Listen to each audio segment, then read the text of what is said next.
ಅಧ್ಯಕ್ಷ ಸ್ಥಾನ ಬದಲಾವಣೆ ಅನ್ನೋ ವಿಚಾರ ರೇಸ್ನಲ್ಲಿ ಡಿ.ಕೆ. ಸುರೇಶ್ ಅವರ ಹೆಸರು ಕೂಡ ಕೇಳಿ ಬರ್ತಿದೆ. ನಾನು ಯಾವುದಕ್ಕೂ ಆಕಾಂಕ್ಷಿ ಅಲ್ಲ, ನಾನು ಸ್ಪಷ್ಟಪಡಿಸಿದ್ದೀನಿ. ಮತ್ತೊಮ್ಮೆ ಬಂದಿದೆ. ನಾನು ಯಾವುದೇ ಹುದ್ದೆಗೂ ಕೂಡ ನಾನು ಆಕಾಂಕ್ಷಿ ಅಲ್ಲ. ನಾನು ಸ್ಪಷ್ಟವಾಗಿ ಜನ ನನಗೆ ಕೊಟ್ಟಂಥ ತೀರ್ಪನ್ನು ಗೌರವಯುತವಾಗಿ ಸ್ವೀಕಾರ ಮಾಡಿ,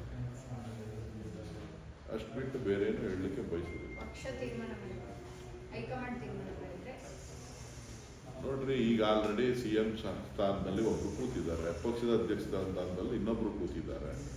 ಅದು ಖಾಲಿ ಆಗುವಂಥ ಸಂದರ್ಭದಲ್ಲಿ ಪಕ್ಷ ಅದನ್ನ ಚರ್ಚೆ ಮಾಡುತ್ತೆ. ನೀವು ಇಲ್ಲಿ ಕೂತ್ಕೊಂಡು ಚರ್ಚೆ ಮಾಡಿದ್ರೆ ಅದಕ್ಕೆ ಅರ್ಥ ಇರೋದಿಲ್ಲ.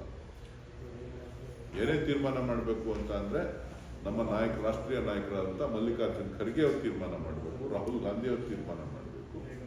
ಅವರು ತೀರ್ಮಾನ ಮಾಡ್ತಾರೆ. ಕೆಲವರು ಆಕಾಂಕ್ಷಿಗಳು ಇದ್ದಾರೆ. ಶಿವಕುಮಾರ್ ಅವರು ಕೂಡ ಏನು ಇರಲೇಬೇಕು ಆ ಸೀಟಲ್ಲಿ ಅಂತಕ್ಕಂಥದ್ದೇನಿಲ್ಲ. ಅವರು ಕೂಡ 4 ವರ್ಷನೋ 5 ವರ್ಷನೋ ಅವರು ಕೂಡ ಆಡಳಿತವನ್ನ ನಡೆಸಿದ್ದಾರೆ, ಅಧ್ಯಕ್ಷರಾಗಿ ಪಕ್ಷವನ್ನ ಅಧಿಕಾರಕ್ಕೆ ತಂದಿದ್ದಾರೆ. ಯಾರು ಬೇಕಾರಾಗಲಿ, ಸತೀಶ್ ಜಾರಕಿಹೊಳಿ ಆದ್ರೂ ಸಂತೋಷ, ರಾಜಣ್ಣ ಆದ್ರೂ ಸಂತೋಷ, ಪರಮೇಶ್ವರ್ ಆದ್ರೂ ಮತ್ತೊಮ್ಮೆ ಆದ್ರೂ ಇನ್ನೊಬ್ರು ಸಂತೋಷ, ಅಥವಾ ಇನ್ಯಾರಾದ್ರೂ ನಾವು ಆಗ್ಲೇಬೇಕು ಅಂತ ಹೇಳಿ ಬಹಳ ತರಾತುರಿನಲ್ಲಿದ್ರೆ ಅವರು ಅದಕ್ಕೂ ಸಂತೋಷ. ಯಾರು ಆಗ್ಬಾರ್ದು ಅಂತೇನಿಲ್ಲ, ಆಗ್ಬೋದು, ಎಲ್ಲರೂ ಆಗ್ಬೋದು.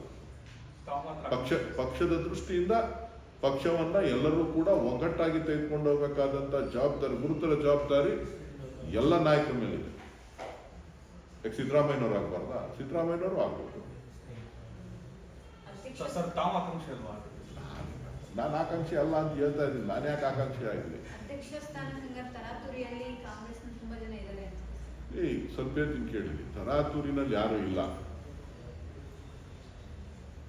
ಪಕ್ಷದ ಒಳಿತನ್ನ ಬಯಸ್ತಕ್ಕಂಥವ್ರು, ಪಕ್ಷದ ಏಳಿಗೆಯನ್ನ ಬಯಸ್ತಕ್ಕಂಥವ್ರು, ರಾಜ್ಯದ ಜನರ ಸಂಕಷ್ಟಗಳನ್ನ ಅರ್ಥ ಮಾಡ್ಕೊಂಡಿರ್ತಕ್ಕಂಥವ್ರು, ಅವರ ಮುಂದಿರ್ತಕ್ಕಂಥ ಸವಾಲುಗಳನ್ನ ಯಾವ ರೀತಿಯಾಗಿ ಈ ರಾಜ್ಯವನ್ನ ಅಭಿವೃದ್ಧಿಗೆ ತಂದು ಪಕ್ಷವನ್ನ ಸಂಘಟನೆ ಮಾಡಬೇಕು ಅನ್ನೋದನ್ನ ಚಿಂತನೆಯನ್ನ ಮಾಡಬೇಕಾದಂತ ಚಿಂತನವಂತನ ಸಭೆಗಳು ನಡೆದ್ರೆ ಒಳ್ಳೆಯದು ಅಂತಕ್ಕಂಥದ್ದು ನನ್ನ ಅಭಿಪ್ರಾಯ.